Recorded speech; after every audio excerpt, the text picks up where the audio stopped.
அதோட காம்பினேஷனாக இருக்கட்டும், சூர்யா சார், சூர்யா மூவிஸோட ரத்தனம் சாரோட காம்பினேஷனாக இருக்கட்டும், இந்த பாடல்களை இந்த படத்தை எப்படி இயக்கினார் அப்படிங்கிறது இப்போ நம்ம தெரிஞ்சுக்கிறதுக்கு ரொம்ப ஆர்வமாக இருக்கும். முதல்ல தயாரிப்பாளர் ஏ.எம். ரத்தனம் சார் அவர்களை அன்புடன் பேச அழைக்கிறோம்.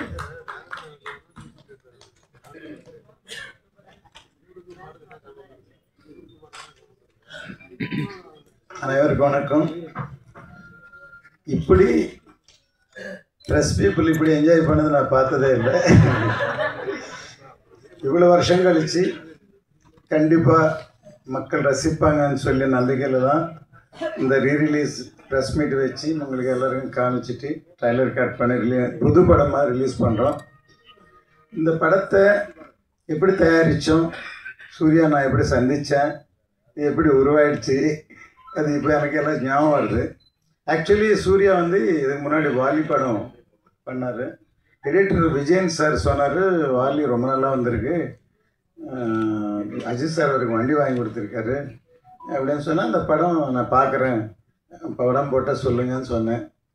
படம் பார்த்து ரொம்ப நல்லா இருக்குது, சூப்பராக இருக்குது சூர்யா, நம்ம படம் பண்ணுறோன்னு சொன்னோம். அதுக்கப்புறம் அவர் எங்கே இருக்காரு தேடி கண்டுபிடிக்கிறதுக்கு ஒரு ஆள் அனுப்பிச்சேன். இப்போ வந்தார். நான் சூர்யா சொன்னேன், நீங்கள் யார் விரும்புகிறீங்களோ அந்த ஹீரோ வச்சு பண்ணுவோம், எனக்கு டைரக்டர் தான் முக்கியம் அப்படின்னு சொன்னேன். அதுக்கப்புறம் அப்போ முதல்ல இந்த கதை இது யார் ஹீரோ நினைக்கல, நான் ஃபஸ்ட்டு சூர்யா தான் நினச்சி டார்கெட் பண்ணி பண்ணோம். அப்போ விஜய் சாருக்கு இந்த கதை சொன்னோம். இந்த படம் வந்து ஒரு சரித்திரம். அவர் இந்த படம் தமிழ், தெலுங்கு, ஹிந்தி 3 மொழியிலும் பண்ணார்.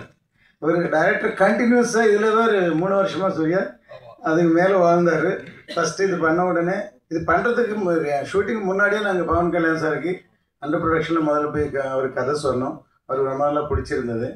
அதுக்கப்புறம் ஹிந்தி நான் போனி கபூருக்கு கொடுத்தேன்.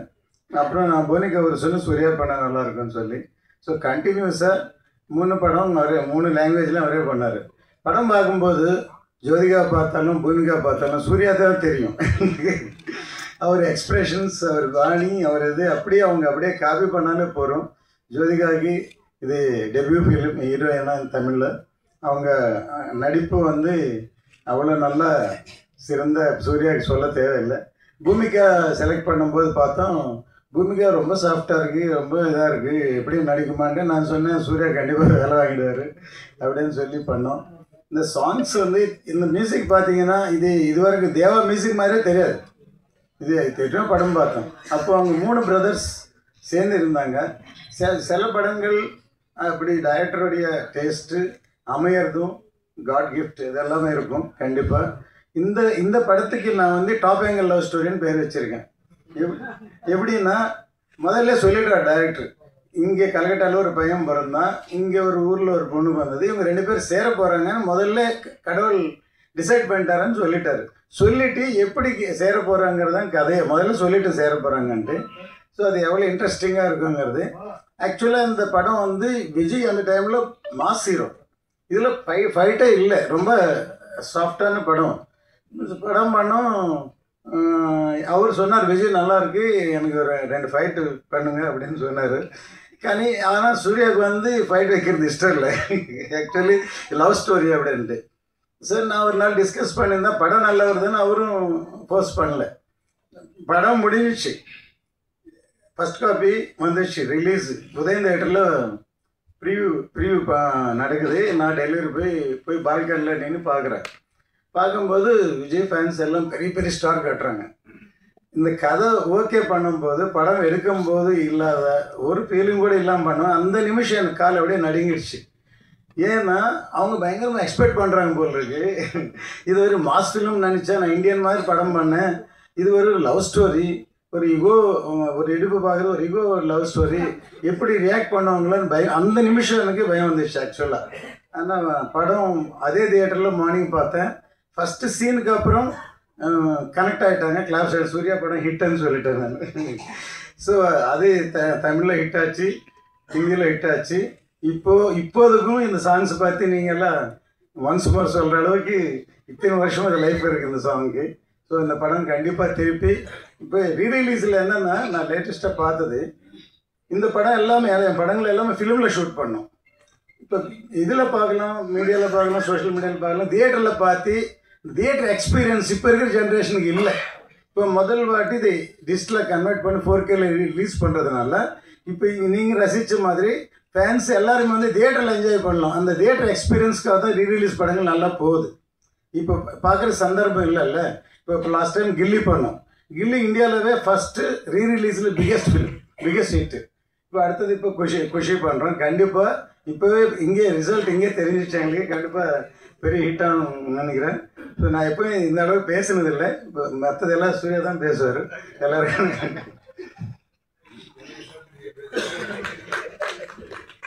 நன்றி சார். அடுத்ததாக இந்த படத்தை வெளியிட உள்ள சக்தி பிலிம் ஃபேக்டரி சக்திவேல் அவர்களை பேச அழைக்கிறோம்.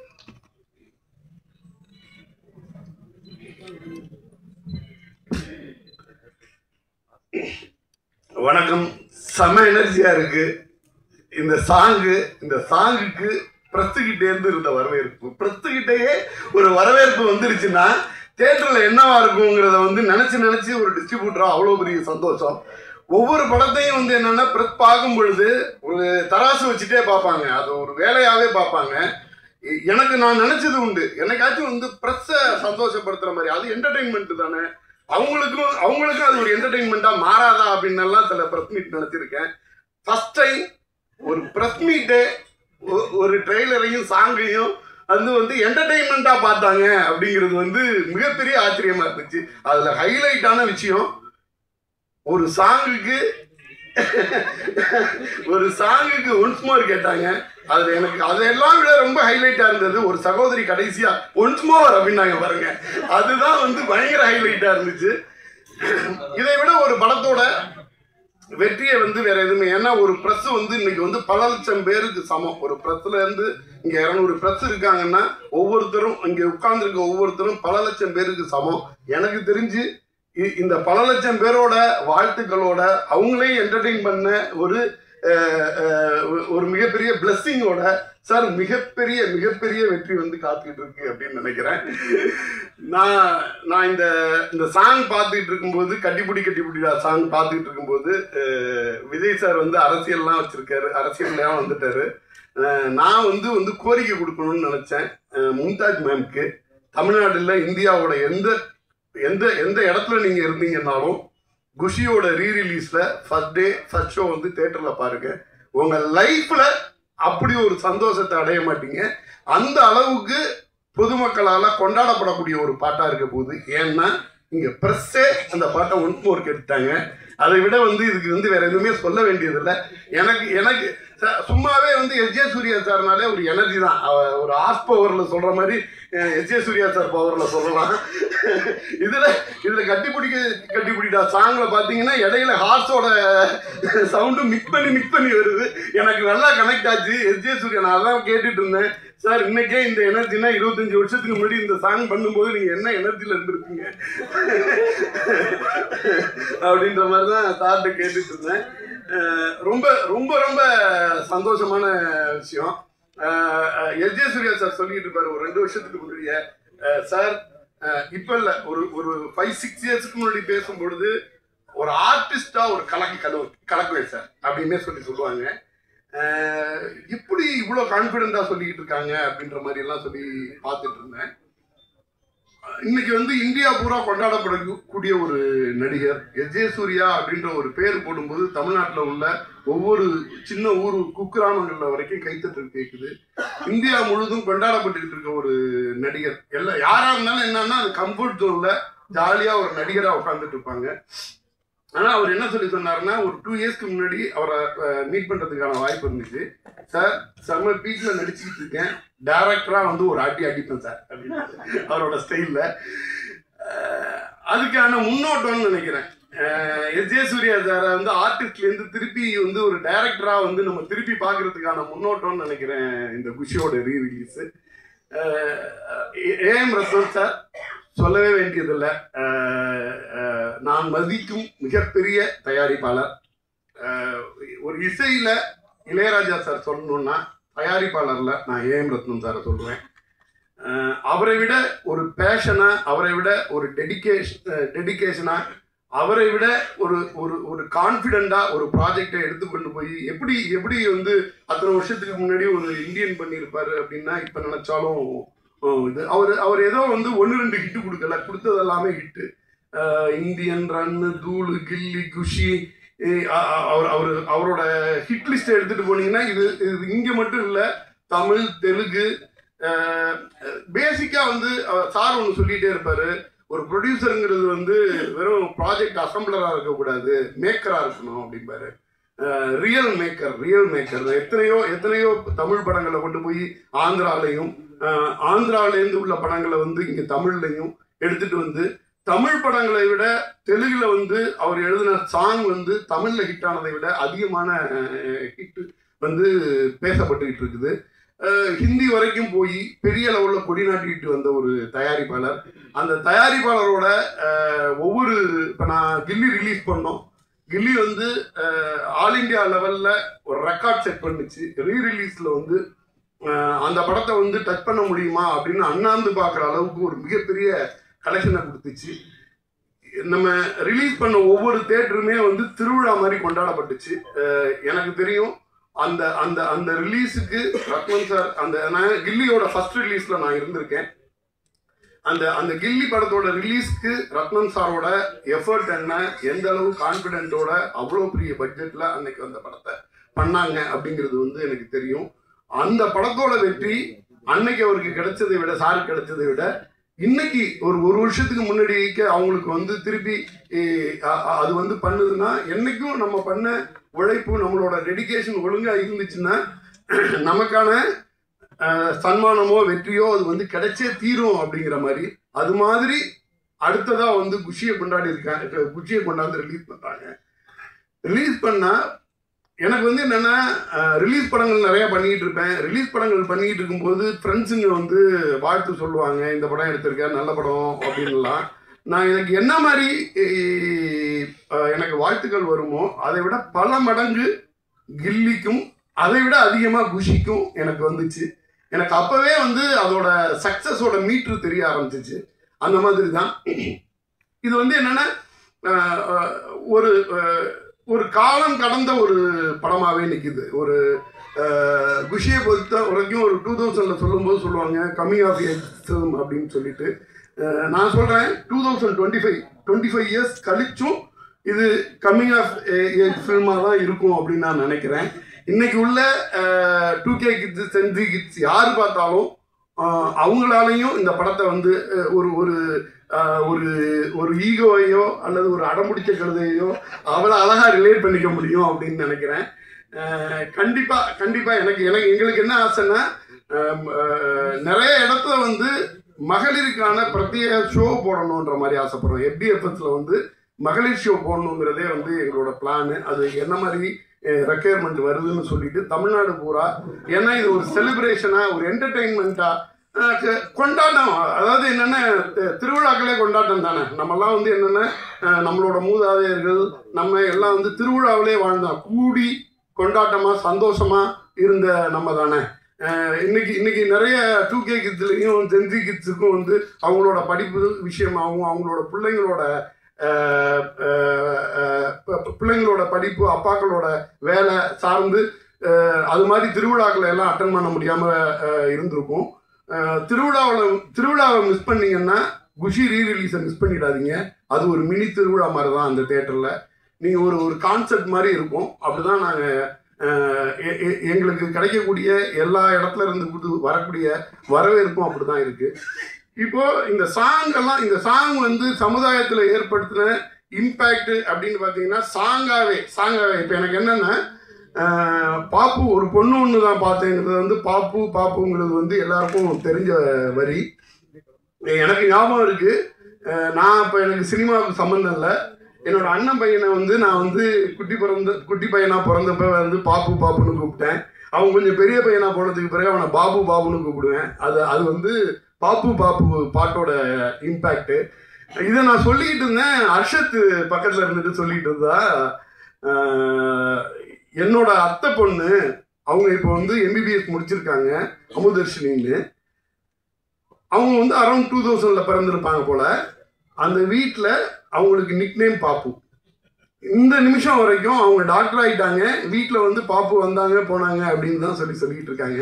ஸோ அதாவது என்னன்னா ஒரு ஒரு ஒரு இசையாக இருக்கட்டும், ஒரு கிரியேட்டிவாக இருக்கட்டும், அது மக்கள் மத்தியில் என்ன மாதிரி வந்து அதுக்கான லைஃப் அது தேடிக்குது அப்படின்னு பார்த்தீங்கன்னா, அது மக்களோட ரொம்ப இணக்கமாக இருக்கும் பொழுது, மக்களை மகிழ்ச்சிப்படுத்தும் பொழுது, அப்போதான் அது வந்து அவ்வளோ நெருக்கமாக இருக்கிறதுக்கான ஒரு வாய்ப்புள்ள ஒரு விஷயமா இருக்கும்.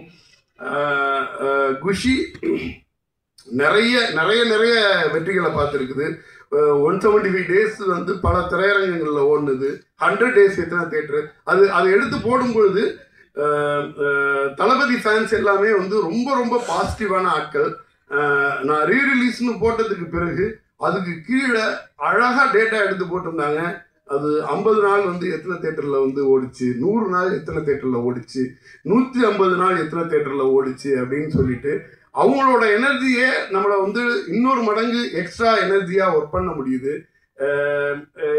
எங்களால் என்ன பண்ண முடியுதுன்னா, இதுக்கான ஒரு ரிலீஸ் படத்துக்கு வந்து நிறைய எக்கச்சக்க மெட்டீரியல் கிடைச்சிரும். இதுக்கான மெட்டீரியலை வந்து நாங்கள் கிரியேட் பண்ண வேண்டியது இருக்குது. ஆனால் என்னென்னா, ஒரு சின்ன மெட்டீரியல் நாங்கள் வந்து இந்த குஷியோட ரீரிலீஸ் பற்றி நாங்கள் ரிலீஸ் பண்ணுறோன்னா அதுக்கு தரக்கூடிய வரவேற்பு இருக்குல்ல, எங்களை மேலே மேலே ஒர்க் பண்ண வைக்குது. அதை வந்து விஜய் ஃபேன்ஸ் வந்து அவ்வளோ அழகாக சோசியல் மீடியாவில் ரிசீவ் பண்ணுறாங்க. அவங்களுக்கு ஒரு மிகப்பெரிய எக்ஸ்பீரியன்ஸ் இருக்குது. ரிலீஸ் பற்றின ஐடியா ப்ராப்பராக இருக்குது. இந்த படத்தை இந்த மாதிரி ரிலீஸ் பண்ணுங்க, எங்களுக்கு இத்தனை தேட்டரில் போட்டால் போதும், இந்த மாதிரி ரிலீஸ் பண்ணுங்கிற மாதிரி எல்லாம் வந்து பண்ணுறாங்க. எனக்கு வந்து என்னென்னா, அவங்க வந்து வேறு வேறு துறையில் இருப்பாங்க. வேறு துறையில் இருந்தால் கூட ஒரு சினிமா துறை சார்ந்த ஒரு விஷயத்தை எந்த அளவுக்கு நுணுக்கமாக வந்து கவனிக்கிறாங்க. அவங்க ஃபேன்ஸாகவே காலகாலமாக இருந்ததுனால ஒரு படம் அது வெளியீடு எப்படி இருக்கணும், ஒரு ரீரிலீஸ் வெளியீடு எப்படி இருக்கணும் அப்படிங்கிறது வரைக்கும் டிஸ்கஸ் பண்ணுற அளவுக்கு இருக்கிறது வந்து செம்ம எனர்ஜியாக இருக்குது. நாங்கள் வந்து ஒரு குஷி ரீரிலீஸ் பண்ணுறத மிகப்பெரிய ப்ரைடாக செம சந்தோஷமாக எடுத்து நாங்கள் பண்ணிக்கிட்டு இருக்கோம். நிச்சயமாக எனக்கு வந்து என்னென்னா, இன்னைக்கு ப்ரெஸ் மீட்டில் ப்ரெஸ்ஸோட எனர்ஜி லெவலில் 20% ஆடியன்ஸ் கிட்ட இருந்துச்சுனாலே பல கோடி ரூபா வருமானம் சார் ரத்னன் சாருக்கு இன்னைக்கு சொல்லிடுறேன். நன்றி.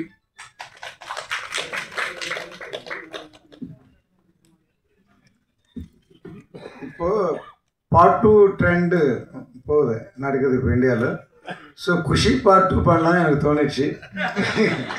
அது யார் நடிக்கிறாங்களோ, விஜய் சார் பையனை நடிக்கிறாரு, விஜய் சாரே நடிக்கிறாரு, வேறு யார் நடித்தாலும் பார்ட் 2 போட்டாலே அதுக்கு ஒரு பிராண்டு. இப்போ எல்லாமே பார்ட் 2, ஹிந்தியில் எல்லாமே பார்ட் 2, பார்ட் 3, பார்ட் 2 போகுது. என் படங்கள் எல்லாமே மேபி ரன் 2, குஷி 2, கில்லி 2 எல்லாமே பார்ட் 2 படம் எல்லாமே ஹிட்டு படங்களாக நினச்சோம். ஸோ அதில் மெயின் வந்து லவ் ஸ்டோரி என்டர்டெயின்மெண்ட் குஷி பார்ட் 2 பண்ணலான்னு இருக்குது. சூர்யா நினச்சா மேபி பண்ணலாம். ஓகே, இந்த சந்தர்ப்பத்தில் சார் ஏன்னா இந்த படம் முடிந்த பிறகு சூர்யா என்ன பண்ணாருன்னா வைரமஸ் சாரி படம் போட்டு காமிச்சார். அப்போது ப்ரொடியூசர் ஃபோன் பண்ண சொன்னார். அவர் எப்படி ஒரு சின்ன ஈகோ ப்ராப்ளம், ஒரு தின் லைன் இவ்வளோ செலவு பண்ணி எப்படி ப்ரொடியூசர் எடுத்தார், முதல்ல அவர் தைரியத்துக்கு தேங்க்ஸ் சொன்னேன் அப்படின்னு சொன்னார். எனக்கு சூர்யா சொன்னார். ஸோ அந்த மாதிரி நம்ம காலகட்டத்தில் இந்த சப்ஜெக்ட் இந்த மாதிரி டைரக்டர் டிசைட் பண்ணால் அதை நம்பி போகிறோன்னு சொல்லி இப்படி பண்ணியிருக்கோம். அது இது வரைக்கும் நீங்கள் ரசிகர் லெவலில் வரைக்கும் இந்த படம் அமைஞ்சிருக்கு. அதுக்கு சூர்யாவுடைய உழைப்பு. அது இல்லாமல் அவர் என்ஜாய் பண்ணியிருக்காரு. சூர்யாவோட ஒரு மூமெண்ட், ஒரு இன்ச்சு, ஒரு எல்லாமே எனக்கு தெரியும். ஸோ அது எல்லாமே இதில் தெரியுது. பார்ட் 2 பண்ணுவோம் சூர்யா சார். மேபி சூர்யா சாரே நடிக்கிறேன்னு கூட சொல்லுவாங்க சார், வாய்ப்பு இருக்கு சார். அடுத்ததாக நாம் பேச அழைக்கிறோம். அன்பென்றும் அறிவென்றும் பல மலர்கள் பூத்து குலுங்கும் மலர்களாக ஓடும் சினிமா உலகம் தினம் கொண்டாடும் கலைஞன், மனிதன் சிரிப்பில் நடிப்பில் ரசிகர்களின் இதயத்தை மகிழ்வித்து இடம் பிடித்த எனர்ஜி பூஸ்டர் SJ சூர்யா குஷி பட இயக்குனர் அவர்களை இப்போது பேச அழைக்கிறோம்.